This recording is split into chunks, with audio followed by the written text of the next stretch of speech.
aqui o meu querido James Onick. Será que ele congelou? Ele congelou, gente. Congelou um pouquinho. Você estava congelado com a maravilha do carnaval, né? Fala a verdade. Eu estava acompanhando você aqui pela câmera. A minha câmera está um pouco lenta ainda. Eu estou me mexendo para ver se ela funciona. Ela tá lenta. Ela acordou agora a sua câmera, né? A câmera está na quarta-feira de cinzas. A gente já está trabalhando. Tá na quarta-feira de cinzas. A gente que trabalha com videoconferência assim o tempo todo, né? Às vezes congela, assim, que é normal da internet, né? Aí a gente tem que fazer assim para saber se tá congelado, se não tá. O James Onick, presente aqui no nosso 11 News, meu querido James Onick, e a gente vai para uma pauta internacional, mas antes de entrar nessa pauta, o Carnaval de São Paulo é lindo, né? A prefeitura fez um monte de besteira, mas não conseguiu estragar o Carnaval de São Paulo, né? Eu vejo assim, Conde, o Carnaval de São Paulo voltou para a mão dos jovens, né? Nos últimos 10 anos, digamos assim. Os blocos estão a todo vapor, as comunidades estão se organizando. Lógico que a gente tem ainda um traço bastante marcante do centro da classe média, né? Que desfruta dessa cidade, mas a gente já percebe que a coisa do Carnaval de São Paulo tem andado bastante bem, apesar da prefeitura, né? Apesar do Ricardo Nunes, que foi vaiado, né? Ambi, vocês viram aqui. E o Boulos no meio do povo, todo mundo gritando prefeito, prefeito, prefeito. Agora com o PL que ia apoiar o Ricardo Nunes, não sei nem se mais vai apoiar, se o Ricardo Nunes vai querer o apoio do PL. Nem sei se vai existir PL. Exatamente, é muita sujeirada, Conde. Esses caras têm que estar todos nas barbas da justiça. Que coisa, o pessoal está perguntando aqui como é que está o Lula no Egito. Então vamos logo perguntar para o meu querido James Onick, que é o professor de Relações Internacionais glorioso da nossa gloriosa Facamp. O Lula foi com uma pauta muito bacana para a África, né? Sim. Que é sempre aquela coisa de colaborar para tentar erradicar a fome no mundo. Ele tem propriedade para fazer isso, tem história para fazer isso, e a África tem solo fértil para fazer isso também. Comenta um pouquinho dessa viagem internacional, a primeira e mais importante, segundo a assessoria do presidente, de 2024, presidente Lula. Sim, Conde, é interessante essa viagem, uma vez que a chegada dele coincide justamente com as declarações de altos funcionários russos que disseram, logo depois da entrevista do Putin para o Carlson, que realmente os BRICS representam uma nova ordem geopolítica. Então, Lula chega em parceiros novos dos BRICS, que entraram recentemente, mas com pautas muito importantes em ambas as visitas, tanto na Etiópia quanto no Egito. No Egito, Conde, o encontro com o Sisi, com o presidente egípcio, muito pressionado recentemente, o encontro com o Sisi tem transformado a agenda do Lula numa agenda um pouco mais, digamos, ácida. Por que isso, Conde? Política, né? Exatamente. Por causa do conflito em Gaza, por causa do genocídio em Gaza. O que significa isso? A pressão sobre a fronteira de Gaza com o Egito é grande, a pressão humana, a de ajuda, a dificuldade que está surgindo naquela região, ela é muito grande. Então Lula vai colher da própria boca do Sisi o que pode ser feito para amenizar essa situação, uma vez que o Egito não vai abrir sua fronteira e aqueles 2,5 milhões de seres humanos palestinos à mercê desse Estado genocida de Israel, eles não vão conseguir sobreviver se não houver uma mudança radical no padrão de ajuda que lá está estabelecido. Além disso, Lula consegue, mais uma vez, abrir as portas de conversações multilaterais, trazendo esses parceiros para dentro dos BRICS, mostrando as potencialidades que podem ser exercidas através dos comércios, ou melhor, do comércio multilateral. No caso da Etiópia, ele vai participar da grande conferência da União Africana e como observador, e isso mostra a importância dele como porta-voz dos países do sul global.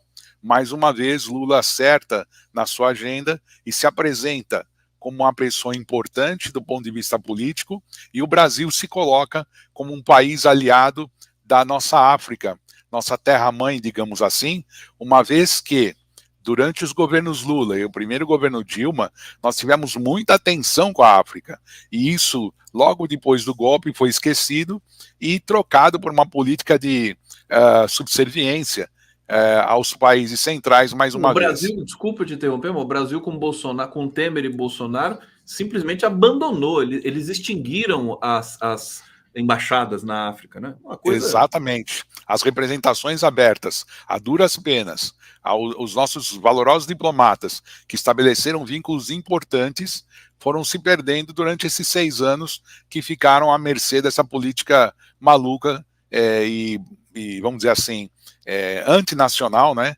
que foi estabelecida por esses governos. Então, restabelece-se assim uma ponte entre esses países, sabendo que, Conde, tem um outro lado desse jogo também, que a China é um grande parceiro de todos os países africanos e é nossa grande parceira. Mas nós queremos também estabelecer nossas metas enquanto país, individualmente, com o continente africano. Existe esse cuidado também, que é um cuidado absolutamente compreensível e soberano, de o Brasil não perder a África para a China, porque a China chegou com tudo ali, né? Com tudo. E se o Brasil, e como os Estados Unidos e a Europa eles subestimam a África, o Brasil tem a responsabilidade, né, de fazer essa parceria cultural mais intensa, mais próxima. O Brasil Exato. é muito africano, né? Muito africano. Muito, muito. A gente não pode negar, já que estamos no carnaval, né, Conde, que o carnaval é uma grande festa popular, herdada das nossas principais raízes africanas, herdado do que há de mais puro da afro-brasilidade, e isso para nós é um tesouro cultural que não tem tamanho, E nós temos que manter essa relação. Lembrando também, Conde, que ele chega num momento delicado naquela região do Egito, Etiópia, proximidades da Somália, chifre da África, e aí tem, né, a questão do Iêmen, os Houthis. Então tudo se transformou num bolo que precisa ser muito cuidadoso para levar as negociações, porque os chineses, como eu disse aos amigos e amigas do nosso encontro das 11h30, das 11, melhor dizendo, que a gente tem que ter muito cuidado com o que os chineses estão pensando a respeito dessa barreira que os Houthis estão colocando aos navios naquela região, porque os chineses já sentiram que aquilo pode degringolar por uma inviabilidade dos transportes, e isso acaba afetando a China. Olha só, vamos comentar sobre isso também, e sobre Rafah, né? O ataque que Israel está premeditando ali em Rafah e que causou um rebuliço. Inclusive o governo brasileiro foi até, raramente eu vejo o governo brasileiro corajoso para recriminar Israel, né? Sim. Vamos entrar nesse tema, mas antes eu quero mandar alguns abraços e pedir para vocês darem um like, se inscreverem no canal e colaborarem conosco aqui. Tem o Pix, vocês podem encontrar aqui no topo do bate-papo, tá? E outras modalidades de contribuição vocês encontram na descrição desta transmissão no YouTube, tá certo? Você que está em TV aberta pode acessar tudo isso através do seu celular. O Edson Mestieri está dizendo aqui, Bozo é um demônio, nasceu há séculos. Que coisa horrorosa. Coitado do demônio, o Edson Mestieri. O demônio é uma figura estabelecida historicamente, vai comparar com o Bolsonaro? Que coisa horrorosa. José Carlos Faria, Onig, saudações tricolores, patriotário arrependido. Onig, o Zé Carlos Faria é do Rio. É tricolor carioca ou tricolor paulista? Tricolor carioca, é um grande amigo, é uma pessoa muito inteligente, e a gente fica brincando um com o outro há muito tempo, e é um grande amigo que eu fiz aqui na internet. Você tem time em São Paulo? Eu sou corintiano. Você é corintiano, corintiano. O pessoal vai gostar aqui, o Lula vai gostar. Paulo Mendes, Conde, por favor, manda um abraço ao James Onig. Por mim, sou um dos milhares de ex-alunos dele. Poxa, Paulo. Ex-alunos do Onig. Se eu estou pensando Paulo Mendes, será que é o Paulo Arquiteto? Poxa, se for ele, um grande abraço, Paulo. Eu não consigo associar o sobrenome, mas imagino que, se for o Paulo Arquiteto, é um amigo que ficou no passado, mas que está sempre vivo nas nossas lembranças, porque se trata de um cara inteligente. Se não for o Paulo Arquiteto, um grande abraço também. Vai ser o Paulo não arquiteto. Paulo, diz pra gente se você é o arquiteto ou não é o arquiteto. O seguinte, Onig, Rafah, né, que é a cidade ao sul de Gaza, o Israel destruiu Gaza inteira, não sobrou absolutamente nada ali. Não sei se tem um prédio que ficou em pé, talvez um ou dois, né, meia dúzia. Ficou jogando o povo para lá e para cá, jogou 1 milhão de pessoas para Rafah, ou Rafah, e agora está mandando essas pessoas saírem de Rafah, ou Rafah, para eles, a título de chegar ao Hamas, bombardearem Rafah. O problema é que você não tem mais transporte em Gaza. As pessoas não podem sair, não tem como sair do lugar. Explica um pouco para a gente essa situação dramática, inclusive destacar aqui o ato falho do Biden. O Biden disse assim, o nosso bombardeio em Rafah, ele falou alguma coisa assim, quer dizer, porque os Estados Unidos são realmente tão junto, eles são responsáveis por tudo isso também. Né? Então, o Conde, acontece o seguinte, existem dois caminhos do norte para o sul e do sul para o norte que estão sendo utilizados. Um vai beirando a costa, que está cheio de guarnição israelense já nessa região, e outro que vai cortando as áreas urbanizadas vamos dizer assim, ao sul da cidade de Gaza. E até chegar em Rafah, você tem alguns lugares que, vamos dizer assim, estão abandonados, porque não tem condições de estabelecer nenhum tipo de ligação humanitária com eles. Então, olha que situação difícil que se está.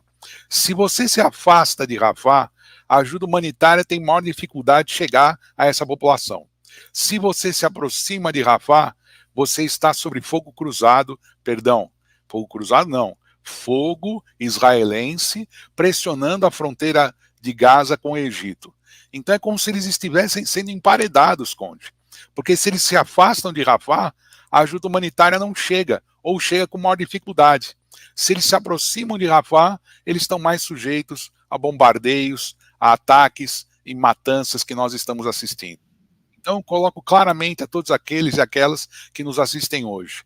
O povo palestino precisa de ajuda urgente, o povo palestino precisa de apoio internacional urgente, porque a situação já extrapolou há muito tempo e agora estamos nos últimos momentos daquilo que Israel realmente quer, que é promover a desterritorialização em massa e, além disso, Conde, fazer com que a ideia de voltar a colonizar com colônias de assentamentos israelenses naquela região volte a acontecer. Então, a situação ficou muito, mas muito grave, Conde. Muito grave mesmo. Eu fico me perguntando o que vai acontecer no day after, né?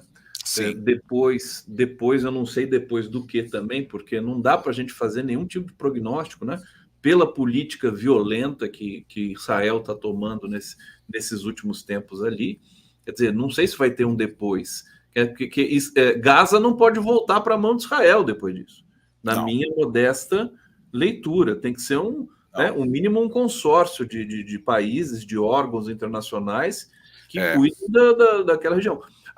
Sobre isso, eu queria que você fizesse um comentário breve, porque não dá para a gente aprofundar muito, e ao mesmo tempo te perguntar sobre o cessar-fogo que parece que estão tentando negociar, inclusive o Lula parece que foi para lá também.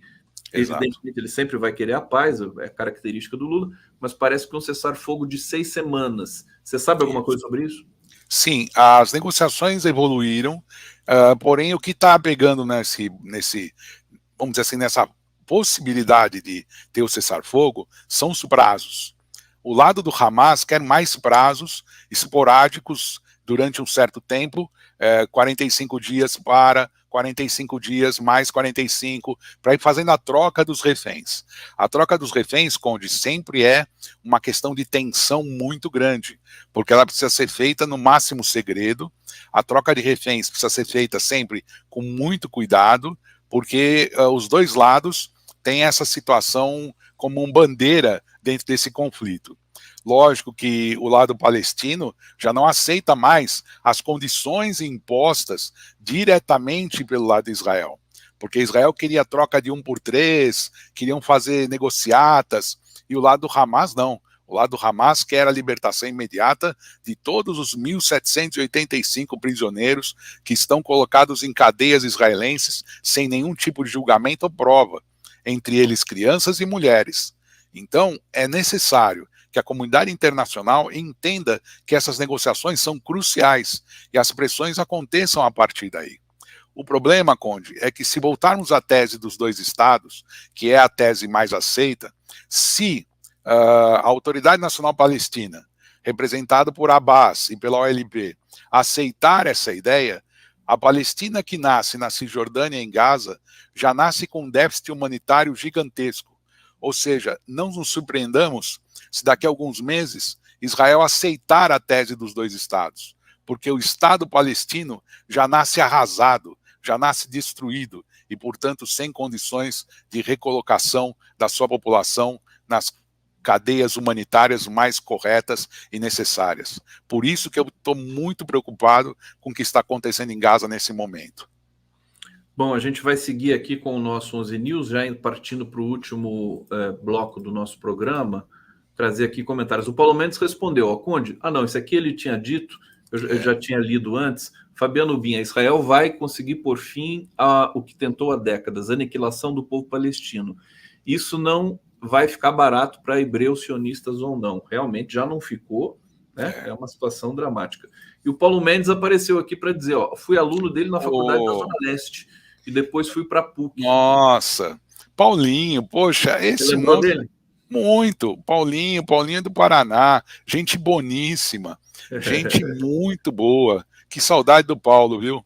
É tão bom ter essa relação assim, né, com os alunos e tal, muito bom. E poder levar para sempre assim. Isso é que faz a profissão de professor ser uma das coisas mais bonitas, né, dessa sem vida. Dúvida, sem dúvida. O Nig, você tinha proposto aqui também falar do Trump. Deixa eu dar uma relembrada aqui no que você propôs. É Lula no Egito. Você mencionou o governo alemão contra a extrema-direita. Aliás, o nosso querido Jamil Chad, né, que está lá em Genebra, ele está dizendo que a extrema-direita vai se tornar a terceira força política, né, na Europa. A extrema-direita está crescendo em toda a Europa. E você quer destacar a Alemanha para a gente? Como é que está a situação na Alemanha? Exatamente, Conde. Sempre lembrando isso que você falou. Jamil nos traz informações importantes lá da frente de batalha, digamos assim, né? Porque o Parlamento Europeu está realmente prestes a ter mais blocos de extrema-direita se fechando e formando um grande blocão de extrema-direita. Então ela vai se transformar na terceira força dentro do Parlamento Europeu.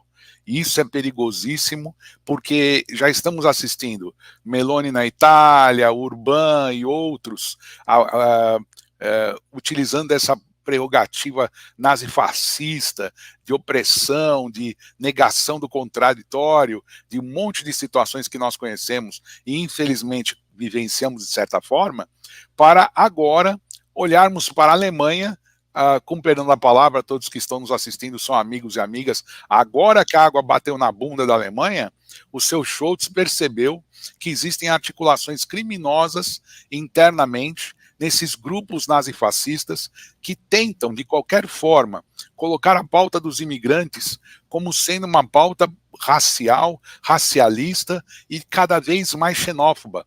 Portanto, eles estão prestes a cometer crimes cada vez mais violentos.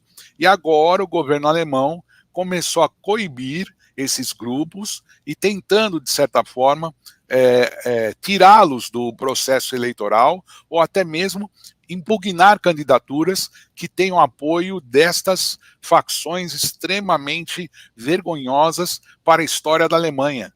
E isso, Conde, nos traz, então, a seguinte reflexão. Quanto maior a crise na Europa, que você estava falando agora há pouco, com o nosso Adriano Diogo, quanto maior a crise na Europa, Conde, mais a alternativa que se coloca é a alternativa da extrema-direita, querendo mascarar essa crise com a questão dos imigrantes.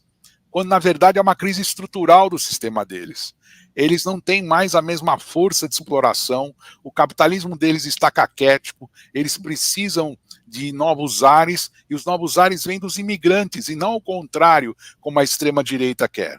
Eles precisam dos imigrantes, mais do que os imigrantes deles. Muito mais, Conde, você tem razão, porque se eles pegam um fato, seja ele policialesco ou policial, vamos jogar nos dois campos, se eles pegam dois fatos e cada um deles, olha, aqui teve uma morte, um assalto, eles querem vincular isso a imigrantes, isso não é nada perto da ficha corrida policial que existe em algumas regiões da França, da Bélgica, por assaltos e assassinatos cometidos por belgas e franceses.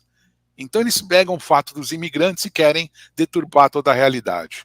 E isso já está começando a criar preocupações na Alemanha, porque realmente eles estão muito articulados nessa parte criminal. O próprio Jamil Chad também traz análises no seguinte sentido que eu vou dizer agora para vocês. Assim, os europeus eles estão preocupados consigo próprios, evidentemente, e estão de olho no Brasil, porque o Brasil está num patamar histórico diferente. Nós vencemos a extrema-direita e vencemos bem, né? Mas temos de admitir isso, né? Nós vencemos bem e evitamos o golpe dessa extrema-direita. E a Polícia Federal está no cangote do maior líder, né, criminoso, bandido da extrema-direita. Então... eles estão de olho na gente para ver o que eles podem. Eles estão tratando o Brasil como referência. Olha, o Zé Carlos Faria está dizendo aqui, a gente está encerrando aqui o nosso 11 News. Onig, o Flusão não é tricolor carioca, ele é simplesmente o tricolor. Existem sim os tricolores paulistas, gaúcho, baiano. Esse Zé Carlos Faria. Esse Zé é fogo, viu? É marrento, né? Ele é. Vivian Lee. Onig, fala do ataque ao navio. Deve estar falando do navio de milho, né, que foi atacado pelos Houthis, mas enfim, isso aí, Onig, foi eu acho que assim, o Brasil também paga por não cortar relações com Israel, né? Então não pode querer muita coisa ali do Iêmen, de nada disso. Isso. Né? Fora também, Conde, que a gente tem que lembrar, muito bem colocado aí pela nossa amiga, que aquela região está cheia de piratas. Então, aqui não estou vaticinando nada, dizendo, olha, é isso, é aquilo, mas ela está certa. Os Houthis vão realmente cometer erros, os Houthis vão realmente cometer excessos, porque eles estão numa empreitada de guerra. Eles estão numa empreitada de guerra para tentar evitar com que os navios que tenham relação com Israel cheguem aos seus portos e assim tentem bloquear um pouco, forçar Israel a fazer mudanças. Eu prometo comentar os ataques na próxima semana, começar por aí, para a gente colocar em evidência esse assunto e olhar para a região com um olhar um pouco mais clínico. Se tiver próxima semana, né? A Baby Consuelo diz que o apocalipse está próximo, né? Olha, o arrebatamento, né? Então, olha, se tiver amanhã, o Onig vai estar aqui, vai explicar isso pra gente. Você em pleno carnaval, você abre o Twitter lá, o que está acontecendo? Apocalipse? Apocalipse? E aí eu fui ver o vídeo, a Ivete Sangalo não conseguia nem falar apocalipse, apocalipse. E ficou mais engraçado do que a gente imaginava. Teve gente que entendeu que a Baby Consuelo estava falando da volta do Calypso, que é aquela banda. Gente... Com esse bom humor, com essa quarta-feira de cinzas, né, toda iluminada para vocês aqui, a gente chega ao final do 11 News. Obrigado pelo carinho, pela presença, pelo engajamento. Não esqueça de dar o like, compartilhar a nossa transmissão. Continue com a nossa programação aqui dentro da TVT, do canal do Conde. E a gente volta amanhã, às 11 horas, pontualmente, com mais um 11 News. Obrigado, Onig. Obrigado você, Conde. Sempre muito bom estar com você. Para você. Para você também. Tchau, tchau, gente. Tchau, gente.